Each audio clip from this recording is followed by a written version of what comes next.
Chris Olave, and another unfortunate brother, doing this. Not unfortunate brother, doing an unfortunate thing. Yeah. I'm trying to figure out what's happening with Why this. is everybody speeding for real? Like, it's weird. We talked about it like back in June. I told you. What'd I say? Am I the only motherfucker that ever? You did call me Nostradamus. What'd you call me? Predictionamus? I called you something like Jason Damas. I can't remember what I said. I used to be saying stuff, JB. It's be flowing in the moment. I can't even think of it. You know what I mean? It's because they got these nice cars, but I don't know. NFL players always had nice cars, so I don't really know. That's the thing. But they didn't get the car keys at 17. Yeah, but Olave, what, 23 now? So like, okay, let me break this down. Let me break down this fatherly advice, coaching advice. Let me drop the mic on Smitty again. Here we go. All right, number one is when you're 17, 18, 19, 20 now, and you're getting a couple $1 million NIL deal, and guess what? Or you're getting a car or a truck, as in the Utah kids or somebody else. These are not first cars. Right. Does that make sense? My first car is the car I still got right now, Chevy Malibu 2015. That's a first car. I wish I would have had a Chevy Malibu. I had a fucking Ford Courier. You don't even know what that is. Go look it up. And guess what? My dad said, you're going to learn how to fuck this up first before I get you anything worth fucking up. But see, I bet you at that time, that was the equivalent to my Malibu. No, it's not. It wasn't. Stop. You go Google it. Hey, Bailey, can you pull up a Ford fucking Courier right now and show it live on the internet? Ford Courier pickup truck. And then I guess what my second car was? A Volvo Renault. You don't even know what a Renault is. And then my third car was my grandma's Fifth Avenue. It was a Fifth Avenue. That motherfucker was the most comfortable seats I've ever been in my life, though. I'm not going to lie. But it was a straight grandma. And me and the homies were mobbing that motherfucker everywhere. We did a lot of dirt in that car. But anyway, and then I had a 68 Mustang moving on up. Even though it's 93, I got a 68 Mustang. Hold on, but that's a classic, though. That's a hell of a jump. Like, you know, cats want to get into something hip, I don't know. And then I actually lived in the Ford Courier, by the way, for about 18 months, FYI. And then I had a Chevy Blazer that I totaled. My homie got slung out the window. He just came over last weekend, by the way. Damn. Yeah, that's in my book. It's a whole story. Get the fuck out of here, Smitty. Is that equal to your car? That motherfucker clean. That motherfucker clean. Fuck, homie. With some 10s on there? Put some 10s on there. That motherfucker clean. With some tinted windows. Oh, my God, homie. See, this is the thing. See, Smitty now looks at it because now it's what have you done for me lately? Now that has passed, now it's fresh again. Now the motherfucker think it's fresh again. No, hold on, y'all. For real, I'm not even trying to be. That shit look good. That same color with some tins on there and some tinted windows. You got the hose in the back, bro. That looks good. You tripping right now. Ungrateful mother. Bro, I wish I had that.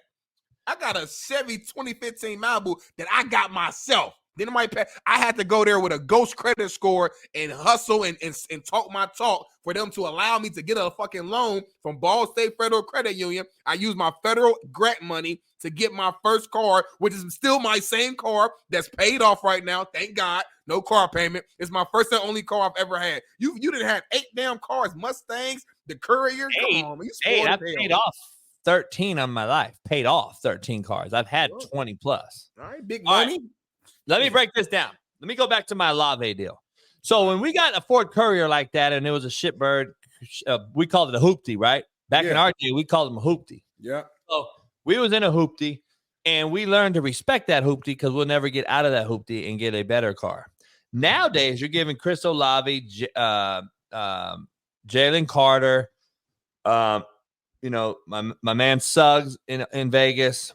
All these people, this elaborate 200-mile-an-hour fucking vehicle, and these kids don't even know how to change the brakes. You know what I had to do to get into that Courier? I had to give it an oil change. I had to change the brakes. I had to bleed the pads, and I had to learn how to run it out of gas and then fucking learn how to put gas in it and then go to under the hood in the carburetor and have to fucking get gas into the carburetor by pouring gas into the carburetor to pop start the motherfucker and bleed it out. You don't understand. You don't know nothing about it. I don't know how to do nothing you just said. I can do. Exactly. And that is why we respected the nice car. You think these cats are respecting these vehicles they're behind, homie?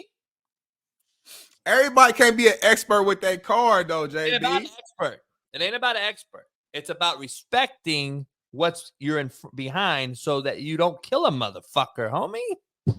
I hear you, JB. Let's be real. You don't respect social media. You don't respect technology with your old ass. And it's certain stuff that I be doing. I don't know how to slice and dice it and cut it in. You don't respect it. You don't respect Adobe Photoshop and Adobe Premiere. So you don't understand the work that goes behind it. So it can go both ways and go both sides. Come on now. That's why I got Bailey. That's why I got Ethan. Hey, my dad wasn't playing. And guess what? I took my driver's ed test on me my dad made me take this motherfucker in a stick shift. Oh. And then guess what? I'm not even gonna lie, dog. I passed the test, and my dad looked at the report, and I missed they wrote on their thing. It said Jason stalled on a 3-point on a what do you call it? It was a parallel parking. Yeah. So I'm trying to parallel park a fucking stick, and the stick that I was in was a cabriolet, my mom's, a red convertible fucking cabriolet that the reverse you had to push down, over, left, up. So you had to push down, left, and up. If you guys ever had a V-dub or a cabriolet, and I'm fucking trying to parallel park this bitch, and I stalled that bitch. I wasn't as embarrassed as I was scared of going home. My daddy looked at the thing.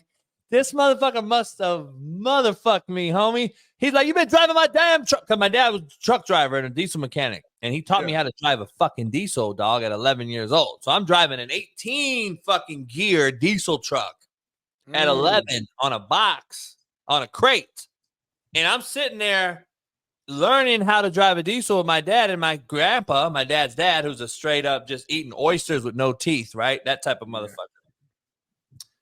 A sailor, boxer, pro baseball player, struck out Babe Ruth. It's a long history. Ruben's in the chat. Ruben's one of my lifelong friends, by the way. He knows exactly what I'm talking about. Yeah. My dad motherfucked me for stalling that motherfucker. And he was like, he stole a fucking cabriolet, but not a fucking Kenworth.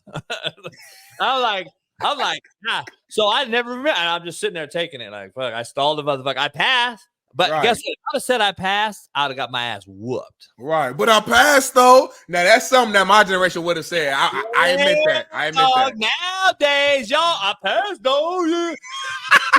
Hey, if I would have got my ass whooped if I said I would have passed. I still passed, though. I'd have got my ass fucked up by my pops. I'm just telling you, this was a young age, though. So yeah. No, your generation, y'all used to get your ass beat.